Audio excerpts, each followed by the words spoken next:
तो जो व्यक्ति पाकिस्तान से भारत चले गए, ठीक है, 1 मार्च 1947 से पहले पाकिस्तान चले गए, ठीक है, 1 मार्च 1947 से पहले भारत के राज्य क्षेत्र से ऐसे राज्य क्षेत्र में चले गए जो पाकिस्तान में हो, उनको भारत का नागरिक नहीं समझा जाएगा। लेकिन इस अनुच्छेद की बात ऐसे व्यक्ति पर लागू नहीं होगी जो वापस लौट आए, ठीक है। किसी भारत ने मान लो कोई वो चलाया, पुनर्वास की योजना चलाया कि जो भी चले गए थे भाई बंधु आ जाइए, हमारे यहाँ कोई डरने की जरूरत नहीं है, आप यहाँ के रह सकते हैं, वो व्यक्ति आना चाहे, लेकिन नहीं यहाँ पाकिस्तान में ज्यादा दिक्कत है, वापस चलते हैं, तो उनके लिए क्या, उनको कैसे अधिकार, तो प्रत्येक ऐसे व्यक्ति के बारे में अनुच्छेद 6 के खंड ख की बातें लागू होंगी। तो खंड ख में क्या था, 6 मंथ प्लस अपना पंजीकरण।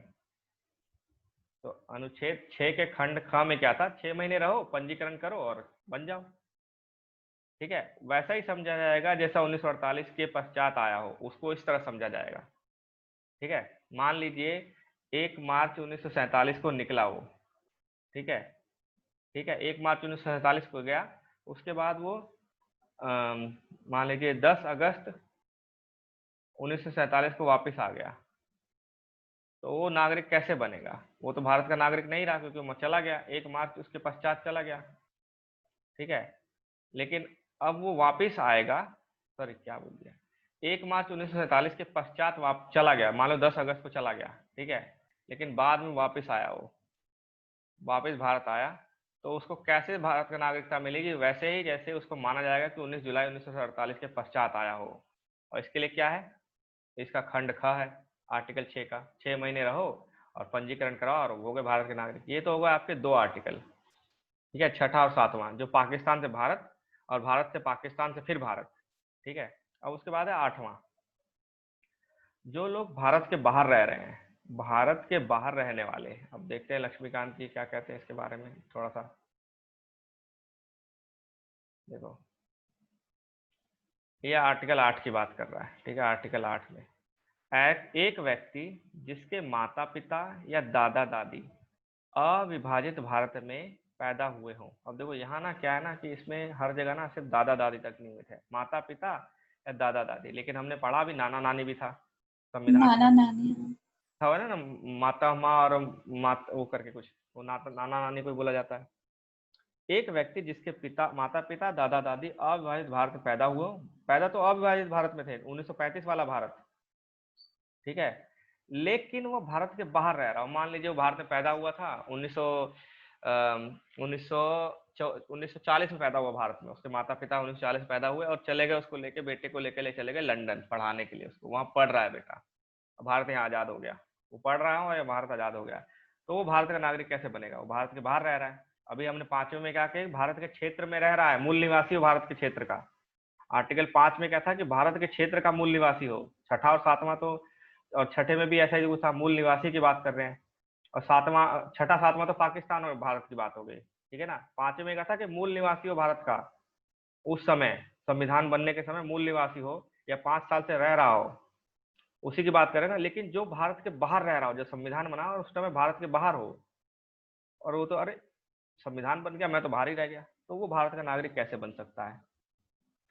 तो फिर भी वो भारत का नागरिक बन सकता है यदि उसने भारत के नागरिक के रूप में पंजीकरण कूटनीतिज्ञ तरीके या पार्षदीय प्रतिनिधि के रूप में आवेदन किया। मतलब उसको अगर मान लीजिए लंदन ब्रिटेन में रह रहा तो वहाँ कंसल्टेंट इंडियन एम्बेसी जाना पड़ेगा उसको, इंडियन एम्बेसी में अगर जाके जो अधिकारी को अधिकार दिए गए हैं उसके पास जाके रजिस्ट्रेशन पंजीकरण करवाना पड़ेगा। तो यह व्यवस्था भारत के बाहर रहने वाले भारतीयों के लिए बनाई गई है ताकि भारत की नागरिकता ग्रहण कर सके, ठीक है, तो ये समझे। कूटनीति का पंजीकरण कूटनीति क्यों बोला? कूटनीतिज्ञ बोला है, कूटनीतिज्ञ मतलब जो कंसल्टेंट होते हैं, क्या बोलते हैं, जो रूल्स होते हैं। डिप्लोमेट, नहीं डिप्लोमेट जिनको बोला जाता है, अरे नहीं जो जैसे आप आईएफएस बनते हो, अगर जैसे यूपीएससी एग्जाम देते हो और आईएफएस बनते हो, तो बाहर आपकी जॉब, आपको बाहर जाना पड़ता है ना, डिप्लोमेटिक जॉब मिलती है आपको, तो आप बाहर जाके अच्छा। भारत के लिए नौकरी करते हो, आप भारत के कूटनीतिज्ञ होते हो, समझ रहे हो। इंडियन ओ। एम्बेसडर, अमेरिका में भारत का हाँ इंडियन हाँ। एम्बेसडर कौन है, ठीक है ना। तो वो कूटनीतिज्ञ के पास जाके तरीके से जिसको भी अधिकार हो उसके पास जाके अपना रजिस्ट्रेशन करवाएगा, क्योंकि वो भारत में आकर रजिस्ट्रेशन कैसे करवाएगा, रह रहा हो लंदन में है और उसको रहना भी वही है, लेकिन भारत की नागरिकता चाहिए उसको कि मैं रहूंगा लंदन में कुछ साल और, लेकिन मेरे को भारत की नागरिकता चाहिए अभी, नहीं तो कहीं लेट हो गया तो दिक्कत हो जाएगी। तो वो क्या जाएगा, एम्बेसी जाएगा और अपना साइन करेगा, अप्लाई करेगा और आ जाएगा। ठीक है, तो भारत का नागरिक वहीं बैठे बैठे बन जाएगा वो। तो इसी आर्टिकल 8 के लिए संविधान में क्या क्या है उसको पढ़ लेते हैं। भारत के बाहर रहने वाले, अनुच्छेद 5 में किसी बात के होते हुए भी कोई व्यक्ति जो या उसके माता पिता में से कोई अथवा पितामह पितामही में से अथवा मातामह मातामही में से, यहाँ भी नाना नानी की बात की गई है। ये याद रखना किस किस आर्टिकल में सबकी बात की, क्योंकि आगे जब पढ़ोगे ना अधिनियम तो उसमें कई जगह दादा दादी छोड़ गया, हटा दिया गया है। तो अभी तक जो संविधान में, उस सब में माता पिता पितामह पितामही और मातामह मातामही में से कोई मूल रूप से 1935 वाले परिभाषित भारत में जन्मा था, या तो खुद या उसके दादा दादी माता पिता जो भी इस जन्मे थे,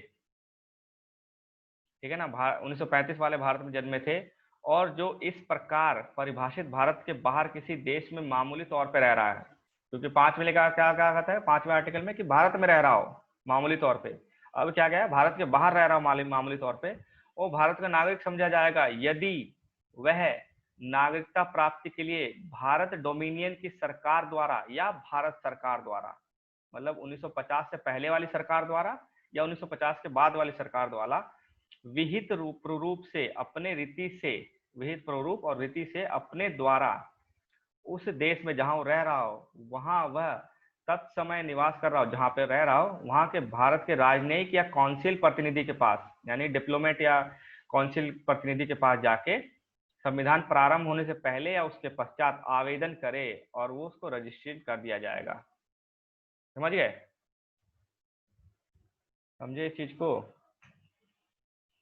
आर्टिकल 8 में क्या कहा गया है कि आप मान लीजिए ये भारत है, अविभाजित भारत 1935 वाला भारत है,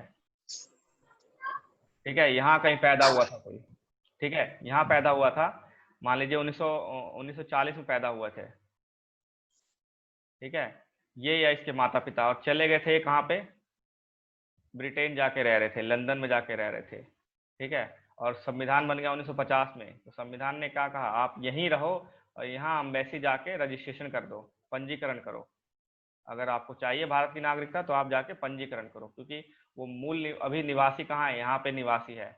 आर्टिकल 5 में क्या चाहिए था, आर्टिकल 5 में क्या लिखा था, भारत का मूल निवासी, वो जो भारत में रह रहा हो, ठीक है, लेकिन आर्टिकल 8 में क्या गया, निवासी वो कहाँ है, ब्रिटेन का है, बाहर का है, और पैदा हुआ उसके माता पिता दादा दादी एवं पितामह यहाँ पैदा हुआ किसी जगह पे, इसमें से कहीं पे, तो वो जाके अपना पंजीकरण करवाए कि नहीं मेरे को भारत का नागरिक बनना है ठीक है, तो भारत का नागरिक बन जाएगा। आर्टिकल 8 की बात कर रहे हैं, ठीक है, ये आर्टिकल 8 है। अच्छा, वो वहाँ रह रहा है तो उसको भारत आकर के सारा काम करवाना पड़ेगा? नहीं नहीं, मैंने क्या कहा, ब्रिटेन में ही कंसल्टेंसी होती है ना, जैसे इंडिया वहीं के पे है, ब्रिटेन में ही। ब्रिटेन में इंडिया का ऑफिस होता है ना, जो सरकारी ऑफिस होता है, इंडियन एम्बेसी होती है, जो एम्बेसडर यहाँ से जाते हैं, जो भारत और पाक जिस जैसे किसी भी देश में भारत के साथ संबंध है तो वहाँ एम्बेसी खोली जाती है, जो कि जो हमारे यहाँ के जो लोग रह रहे हैं वहाँ उनको अगर कोई दिक्कत हो तो वहाँ जाके अपना काम करवाएं, या वो रिलेशन बनाने के लिए उस देश के साथ, तो हमारे ऑफिस खोले जाते हैं, भारतीय सरकार वहाँ ऑफिस खोलती है, एम्बेसी खोलती है, तो वहाँ जाके उस अफसर के पास जिसको ये अधिकार दिया हो उसके पास जाके अपना अप्लाई करे और भारत का नागरिक बन जाएगा। ठीक है, ये तो हो गया आपका आर्टिकल 8 जो बाहर रह रहा हो। अब आर्टिकल 9 में क्या लिखा गया है,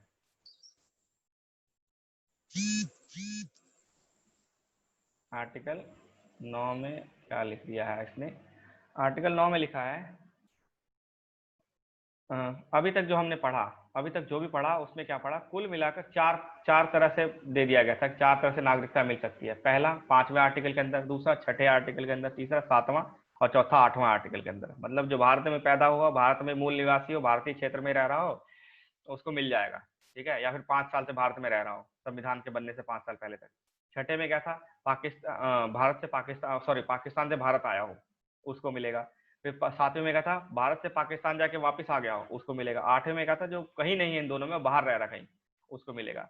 तो कुल मिलाकर ये व्यवस्थाएं नागरिक को चर्चा करते हैं जो भारत के मूल निवासी हो, या व्यक्ति पाकिस्तान से भारत आया हो, या पाकिस्तान से वापस जाके फिर भारत आया हो, या भारतीय मूल का व्यक्ति हो लेकिन बाहर रह रहा हो, उनके लिए है।